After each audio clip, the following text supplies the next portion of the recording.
atmosphere you don't show. Hi everyone, and welcome to another episode of Murderlink. I'm Katie and I'm here with my dad Jody. We are recording another episode of our podcast where we share with you our personal connections to murder, and we invite you to share yours with us. Hi Dad, how are you doing today? I'm doing great. It's another beautiful day. It's 70 degrees in Atlanta. I am so happy that the weather is warming up. I'm glad you're not cold. I have to say, it's February, it's the end of February, and it feels like spring in England, and everyone's saying it's a fluke because it never feels warm until like April or May. So I'm with you on the sun. And I'm just so glad that we're here recording another episode. Can't wait to hear what story you have for us today. Before we get started, I just want to say that we have been releasing episodes on Thursdays. When we started looking at our schedule, we realized that I would be recording quite late at night because I'm in the UK and my dad's in Atlanta. So we're switching it up and we're going to be releasing future episodes on Saturday. So Dad, what's been happening in your side of the world?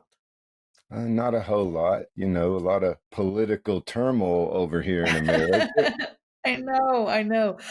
I was just saying that we won't get too far into politics, but I saw that President Trump had a cabinet meeting with Elon Musk in it, and his shirt said tech support, which I thought was quite an interesting choice. And we'll leave it at that. I don't know what to say. It's like a really bad film. Yes, it is, and nothing you can do about it, but just hope for the best. Yeah, absolutely. For the next 4 years. Ben said to me today, he was like, would you ever move back to America? I was like, not at least for 4 years. Not that we're thinking about it, but I do want to come back, at least for a visit. I saw that Atlanta has the Shaky Knees Festival, which I've never been to. Oh, yes. And there are some really good headliners this year. So Blink-182 is playing. They were like my favorite band growing up. I think you and I must have gone to maybe 5 or 6 of their shows. Every time they came to Atlanta, we were there. Who else? The Black Keys, Alabama Shakes, Deftones, Sublime is there. You sound like an advertisement for Shaky Knees. But I wish I was. Please give us free tickets. I have a feeling that you're going to be there. I'd like to be there. It's and just continuing down the advertisement route. It is September 19th to 21st, I think. And the Lumineers. Do you know the Lumineers, Dad? Oh, yes. Yeah, so I've always liked them, but not enough to like see them. And it just never like really aligned. They're touring in the UK now. I don't have anyone to go with. I'm like asking friends if they like them. They're going to be in Savannah on the 27th of September. So I'm like, this is the perfect opportunity to go home, go to Shaky Knees, record some episodes of the podcast in person, go see the Lumineers, but I have to be able to like fund it. And the plane tickets are quite expensive at the moment. So we'll see. Maybe I'll be seeing you in a few months' time. Well, I suspect in September we will see you. I think you've had practice that when I want something, I work to get it. Usually. Yeah, hopefully you'll come with me. My dad, for anyone that's listening, is like my old concert buddy. We've been to the Rolling Stones, we've been to Roger Waters, we've been to so many different concerts together. So it would be great to go with you, Dad, and I'm hoping that this is in our future. Well, I got to say, we took you to your first concert was America, the group, and we pushed you in your little buggy. I think you were like two years old, maybe 3, at Piedmont Park here in Atlanta. Is that the one where I clapped? There's a story where... Yes. Yeah, so what was that story? Oh, it was just when everyone started clapping, you were so cute how you leaned up out of your buggy and started looking around. You didn't know what was going on. So right. Just very cute. Yep. And I've loved concerts ever since. So I've actually been in touch with Nicole to see if she'd be interested in going. And I just have to say, because we haven't spoken, I'm also interested in the We Were Young tour in Las Vegas, but those tickets are quite expensive. They're probably sold out. And I think you and I have been to Vegas enough times together already. But you never know. I might hit the lottery. Anyways, music is not why we're here today, although in a way I kind of wish it was because that was fun. We are here to explore another murder link. And Dad, today you're sharing one of your stories which is one I've known forever. And we've actually kind of worked together on this in a weird way. So I'll let you take it from here. Well, once again, I'm doing another connection that I have to a story. This connection started when I was a child. So the murder didn't actually happen until 78, but I knew who the murderer was since childhood. As I explained in previous stories, I grew up in Riverdale, Georgia, about 10 miles south of Atlanta. Well, we moved in there about 1967. When we did, it was a neighborhood of about 200 houses. It was being built along the river of Flint River, excuse me. And so as we moved there, the houses were being built after hours. About the fifth house down, a family moved in, the Eckert family.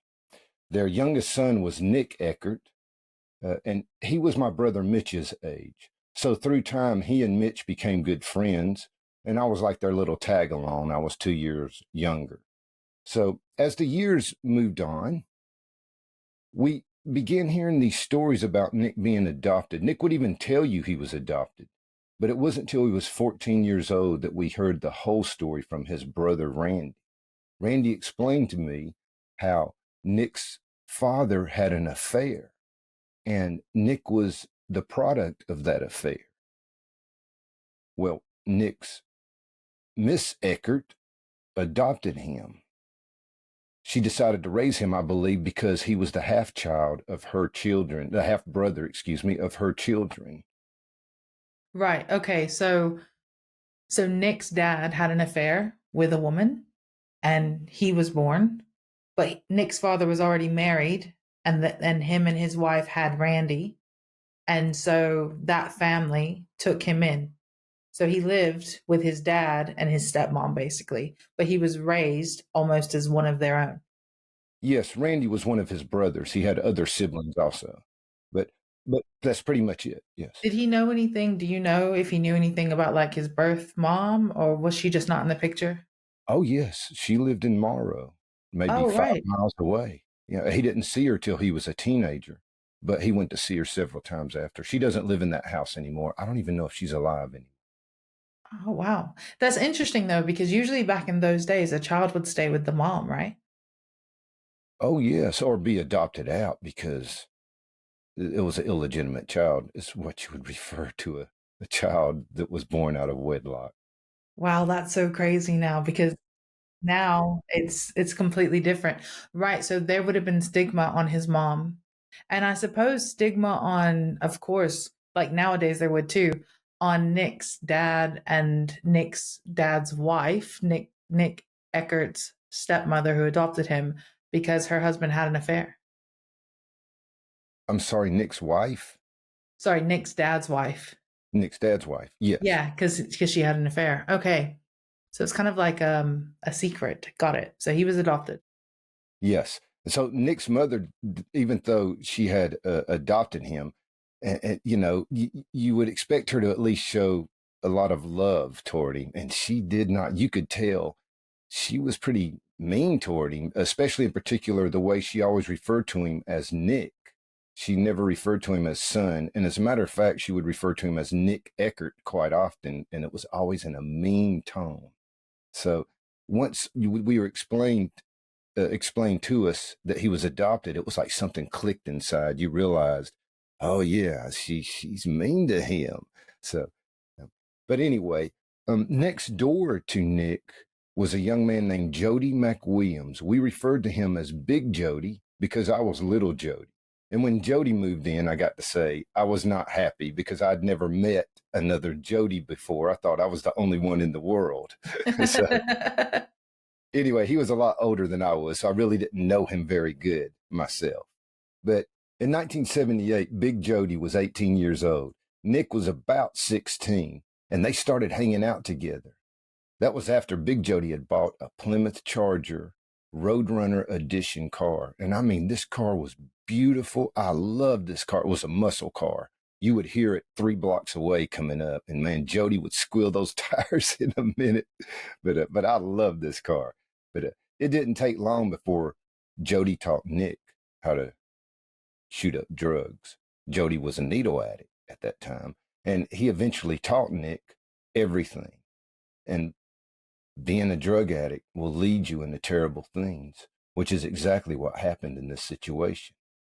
This is the story of the murder of Robert Creamer. Don't sweat it. No. Don't let it. Don't let it get to you. How you doing? Hey, when you're old, you'll get it. All right. I'm trying to quit too. So.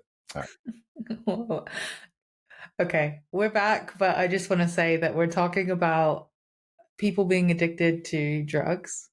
And I know a lot of your stories, and you're sitting here telling me during the break that you're trying to quit coffee. And I just think that's so noble of you. Well, seriously, it's not good for someone at my age. I mean, really, coffee's not good for you. Caffeine, is it? All right, I love your commitment to your health, Dad. Okay.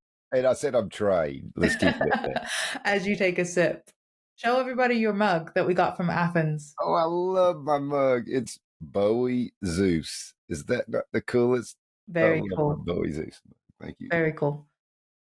And as you can see, that gave me an opportunity to take one more sip of coffee.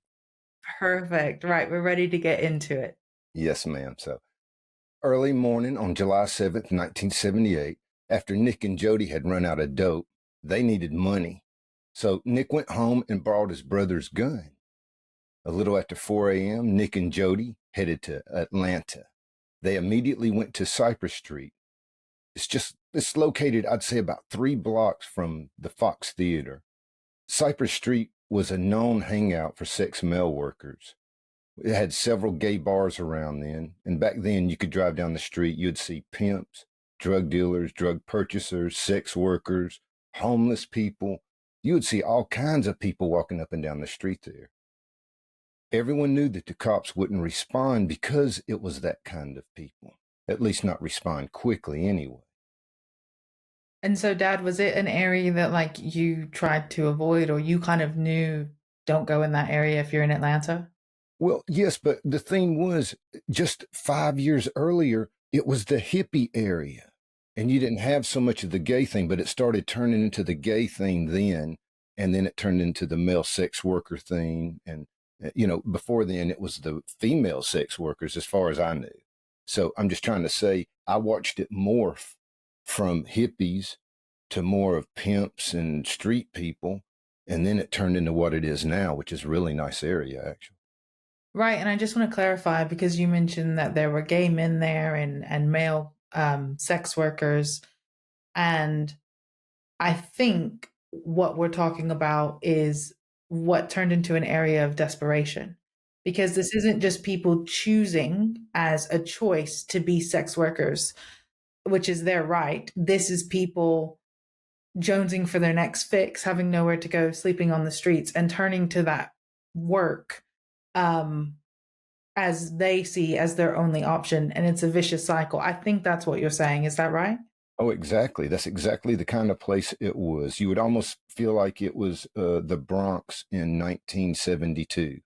It really had a rundown area or rundown look to it. Right. Okay. It's really interesting now, because now,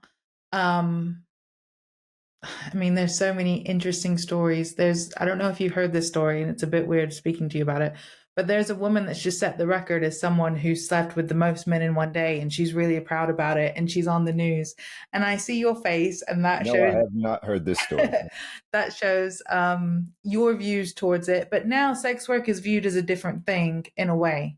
It's something that's less shameful. And so when we're talking about something in the 70s, I think you said, I think it's important that we give that context for any younger listeners that maybe didn't see that kind of reality growing up. Yes, I just feel like that someone who may be in that field, that's their choice, but I feel like most people would not choose to go that direction. Yes. So that's why I was making the face there. And I think it's important to remember that back then in the 70s, if you chose to be out of the closet and you identified as someone that was gay and that was your sexual orientation, it was much more likely to be something that was not accepted by your family. And people usually, left the home and it wasn't an accepted sexuality to have. You were disowned. Yeah, exactly. So Cypress Street sounds like an area full of trouble and misfits and people with lost hopes and people with lost dreams and desperation and that type of thing. This is true, but once again, I'd like to say that it's totally changed now. It's upscale, nicer area, much nicer. You're more likely to see 30 to 35-year-old, higher income individuals there than anything else. Right. Okay. So it's had a rejuvenation. But you were saying that Nick and Jody were heading to this area probably because it's where they could get the money that they needed. Well, they could rob somebody easily without the police being in a hurry or being too concerned about responding. So it fit their needs, basically. Oh, yes. As they pulled up to the intersection of 6th and Cypress, Nick leaned out of the car with a gun, pointed it at a man whose name was Kenneth Whaley. He then pulled the trigger, and when it fired, Kenneth took off. Luckily, the bullet didn't hit him. Kenneth went around the corner real quick to get away from them. Jody and Nick took off in the car. Jody gassed it. They did a block and came back, one circle. And when they came back, Robert Creamer had just walked up to the same exact location, the same corner. And that's when Nick pulled the gun on him. Only this time, Nick shot him, jumped out, grabbed his wallet, jumped in the car, and they took off. Robert didn't even know what was going on. He didn't even know what had happened or anything. He was just at the wrong place at the wrong time. After the murder, Nick made it clear he could care less. He began to brag to anyone that would listen. Now, I didn't believe him at first, but a day or two later, I saw it on the news. You didn't see a lot of that back then. It was Atlanta. Now you see it a lot, but back then when it happened, and it fit the description that he had given me. I didn't remember it because I didn't keep all that information in my head, but at the time I knew that's the one he did because it sounded just like what he had said. At that point, it really changed my perspective of Nick. Before then, Nick had been given a college, they'd offered him free tuition. A scholarship. I think it was SCAD. It was some local art school. I believe it was SCAD. But anyway, so he had a 2-year scholarship. And I mean, it was given to him like months earlier. And he went out and this was shooting dope and killing this guy. So it really showed me Nick was a true sociopath. To just throw away everything and not care when he murdered this guy and brag about it. He didn't come back going, oh my God. You know what I mean? I messed up. He didn't act like that. So just a couple of things, because for anyone that doesn't know, I think SCAD is the Savannah College of Art and Design. It's a really prestigious art college / university in Georgia. Was he an artist? Did you ever see his artwork, Dad? Oh yeah, Nick's very good artist. It was amazing what he could do before he was ever trained or anything. And he got his training in prisons, tattoos. So when he came out of prison, he was really good at it. I don't know, self-taught or somebody in there taught him, but he could really draw then. Did he go to prison, you think, before this happened, or you just mean later in life you saw his Well, he was artwork? only 16 when this happened. Right. Yeah, so no, he didn't go to prison until years later. A couple of years later, I'm not sure. I think only like 2 or 3 actually. And do you think, I know we're speculating here, but you say that he didn't have any empathy. You realize that he had the traits of a sociopath and all that type of thing. Do you think that is the drugs altering his psyche? Do you think it is maybe the way in which he was brought up, kind of being like the black sheep and the mistake of the family? That could be it, but at the same time, just the fact that he was so ruthless, so cold-blooded, I think he was just born that way. I really do. Maybe his mother brought it out, but I think he was just that kind of person. No sympathy for other people, no concern for other people kind of attitude. Yeah, and to kill someone over a wallet, you can point a gun at them and get their wallet without shooting. Right, without shooting them. And I mean, come on, man. And what did you think you got? I don't know. Let's say you got $100. Yeah, especially in that area too, because I'm assuming if you're walking down the street, of that street. You're not going to have loads on you. You know, you're not going to, it wasn't full of wealthy people. If you're walking down that street, as we said earlier, you probably are there out of desperation. Yeah. Maybe hanging at one of the bars or something. But other than that, you're probably, if you're a male prostitute, street sex worker. Sex worker. I'm educating my dad, everyone. Yes, yes. Or if you're a female sex worker in that area, same thing. You're down on your luck. And then the drug dealers and the buyers and, you know, so yes, it's the people who are down on their luck. Right. Okay. Okay. So, Richard Creamer has been shot. He's presumably dead. It's Robert Creamer. Robert Creamer. Thank you. He's presumably dead. What happens next? Well, it took 15 minutes for the police to arrive. I mean, once again, at 4 a.m. in the morning in Atlanta, that just shows that they weren't quick to respond to anything like that. There were two witnesses. Kenneth Whaley was one. There was another one, David Evans. But, you know, it was dark. They couldn't give a lot of description. But I don't know exactly what they said. I have not read that report. The police will not release that report. And you can't blame them. They have to hang on to that, you know, to confirm any information that's brought to them and such. But Robert was identified 5 days after the murder. Not a lot was known other than that, except according to police, he had been arrested in 1966 for shoplifting in New York and that he didn't have any family. He was actually buried in a pauper's grave in Atlanta. Wow. I wonder what his story is. Oh, yeah, I would love to find that out, but there's just no information. You can't find anything on him. Well, less than 2 months later, we moved out of the neighborhood. And through the years, I would still see Nick at mutual friends' houses and such. And he would brag about this murder and other things he did, especially in prison. There's things I wouldn't even discuss with people that he's told me that he did to other individuals in prison. So that once again confirms to me who he was at heart anyway. Okay, but let's back up for a second. Can we talk about what he went to prison for? Was it drug offenses? One was a burglary. I'm not sure I think it was burglary 2 times, but I'm not sure of the second one. I'm not sure Okay. this one exactly. I know one for sure was burglary. I know he got arrested in Florida for a felony where he attacked a woman, old lady snatching her purse. They put him on probation and he had the little leg monitor on and Yeah, he ankle cut it off. monitor. Yeah. And he cut it off and ran. And they never arrested him. He never got it. That was before everything was on computer.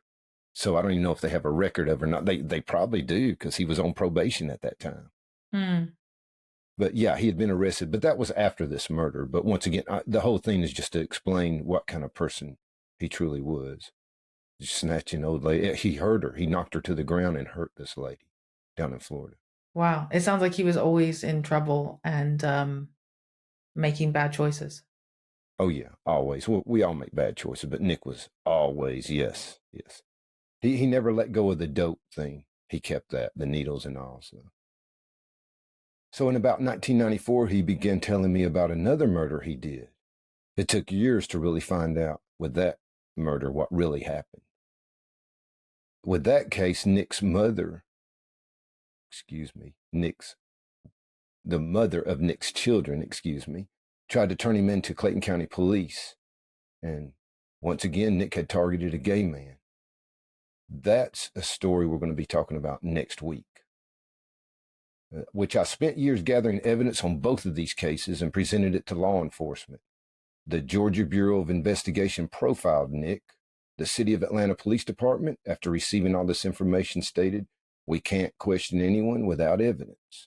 That was even after I'd given them a taped conversation between Nick and myself, where I tell Nick that people are talking about the 2 murders he committed, but they mixed them together.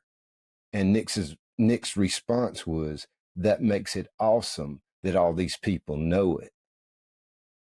I mean, no denial, no nothing. And this tape was handed over to law enforcement. And, you know, for whatever reason, they decided it couldn't be used. But all I was asking for that was just an investigation to be started. I didn't expect them to say that would be enough. And I was more than willing to help them out. So maybe there was something they just decided they just couldn't convict it. It is a 30-year-old case. I remember that we actually went to, was it Atlanta Police Department, Fulton Police Department? And we spoke to the detectives there. And yeah, they met with us, so they were somewhat interested, but for whatever reason, they decided not to pursue the case. And we say that being as respectful to the police as we can. It's one thing if we think we have enough evidence, but they didn't, and they have those reports that we don't have, so who knows what they say. Very true. You say that you spoke to Nick, you saw Nick at mutual acquaintances' houses, and he made that statement. That makes it awesome for all those people to know it. So it sounds like he was, in a weird way, proud of what he did. I don't know if that's fair. He was always bragging about the things he did, what he did in prison, the first murder, the second murder. He was always bragging about these things. Once again, it just all confirmed who he really is. You can't blame his mother. She was firm to a point of being mean, but at the same time, it wasn't enough to consider it abuse. And even if it was, I presume that Nick's siblings didn't grow up to be murderers. You know, I know you might have been None of treated them. differently. Have you stayed in touch with anyone in the family at all? His brother, Randy, but he died about 4 years ago. So other than that, And when's the last time that you saw Nick? it would be 10 years ago approximately. He lived in Texas. So I don't know if he had came back to Atlanta for a few days for some reason and stopped by and seen me. Yeah, Terrible. I mean, he could be dead. right. I do not know. I would point out, though, that he reminded me, or I was reminded of him watching the movie Cape Fear with Robert De Niro. There's a scene in there where Robert De Niro's doing pumping, pull-ups, and he's covered in tattoos and he's acting crazy. And I was like, that is Nick. That is Nick. In the movie, Robert De Niro presents himself as this religious person. And Nick liked to do that too. Nick can quote all kinds of Bible quotes and stuff. He likes to come off like he's religious, deeply religious.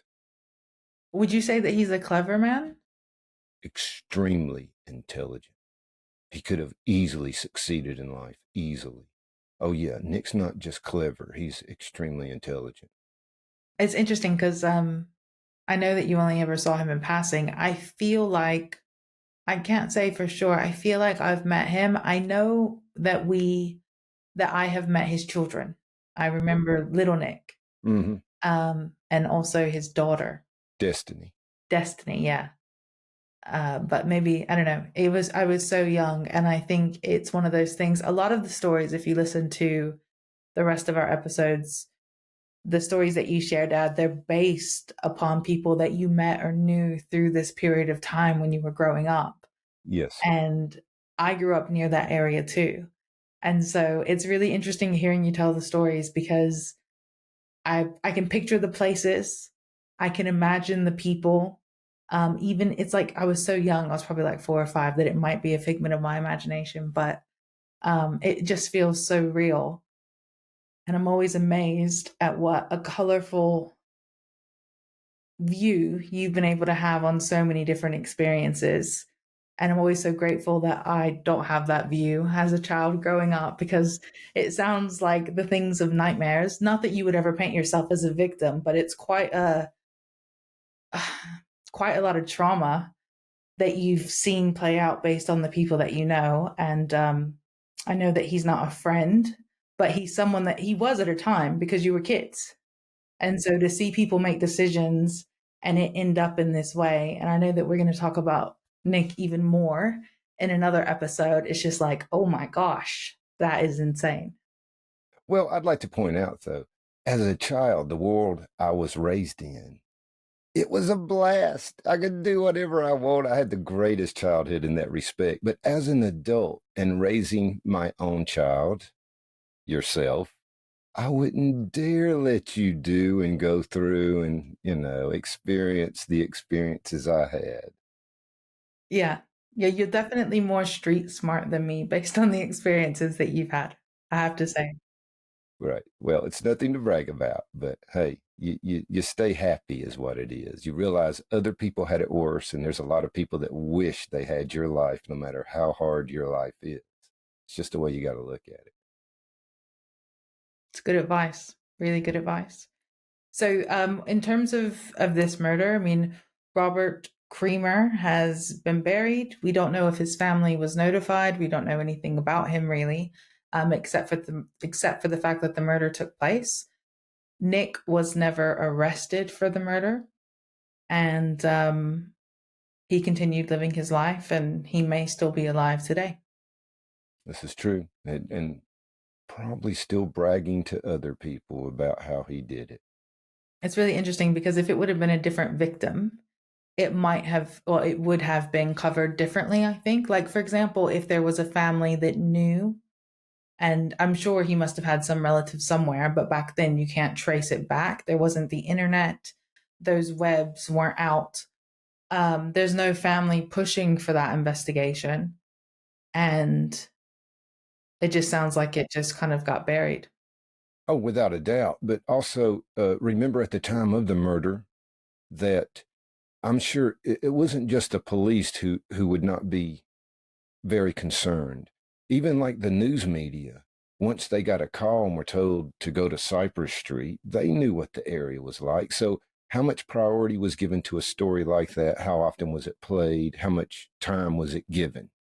So, and maybe I'm wrong, but back then, a gay man being murdered on Cypress Street, I call him a gay man because he was, that was a prostitute sex worker area. Excuse me. I'm learning. Yeah, no, it's fine. It's fine. I would imagine it's the equivalent of someone being of the police before recently, when I think they've taken more of a role, being called to Skid Row. You know, they might have had a presence around the perimeter, but every time they know in there that every time they get a call, they know that it's going to be trouble. And I actually remember you telling me a story about, I think it was Brian, who was working up in some area of Chicago.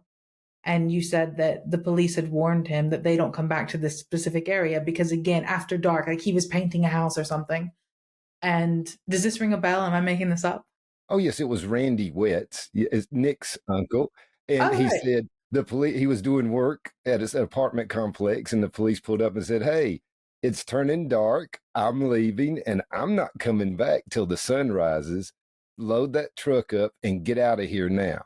And Randy said he ran in and told everybody, "Come on out. We're getting out of here." The police said, "Leave. We're leaving." So the officer was letting him know, we're not responding if we get a call out here after dark. Right. Okay. So it's a very similar vibe, I think, to what we're talking about with Cypress Street. But I want to point out, gosh, this podcast is full of Nicks and Randys. You said Nick's uncle. We are talking about a completely different Nick, and Randy West is a completely different Randy. He's a lovely man, not affiliated with the Nick, the murderer that we're discussing in this podcast. Remember, there's two Jodys. Yeah, two Jodys, multiple Randys. Randy's, yes, yes, yes. Yeah, they didn't have a lot of I don't know, uniqueness, different ideas when it came to names back in the day. I think everyone's named after their dad. A lot where my brother was. Yeah. Yeah, but his name was Artist. That's quite cool. Yeah. Right. So Dad, we're gonna hear about Nick again, right? Is that the next one? Yes, it is. It's the connection between these two. Once again, there's two stories that have a connection. And Nick has committed another murder in 94, as we spoke earlier. And we have a wealth of information on this murder. You do not want to miss this one. I am serious. This one's going to be a good one. It'll be a little longer, but we've got a lot of information on this story. I'm excited about this one because I think this is one that maybe you found out about after I moved to England, or maybe, I don't know. I feel like I don't know this one as well. You hear stories growing up. Well, you mean to say I got confirmation while you were in England that I had the correct murder? Yeah, perhaps. I don't know. I'm excited because I don't know the story. And Right. so It'll be great for me too. Right, Dad, anything else you want to say before we close this one out? No, that is it. I'm glad everybody viewed us today, not just audio. And I hope you come back next week. Great. Well, thank you so much for joining us on this episode of Murder Link. If you have your own murder stories that you would like to share with us, we'd love to hear them. Simply email hello@murderlink.com. Make sure that you listen to our previous episodes, subscribe. We're going to be doing video episodes from now on, so we'd love to know what you think. And we look forward to seeing you next week, where you will be able to hear a new episode on a Saturday. So check us out then and make sure that you tune in. Thanks, everyone. Bye. Thanks, everybody.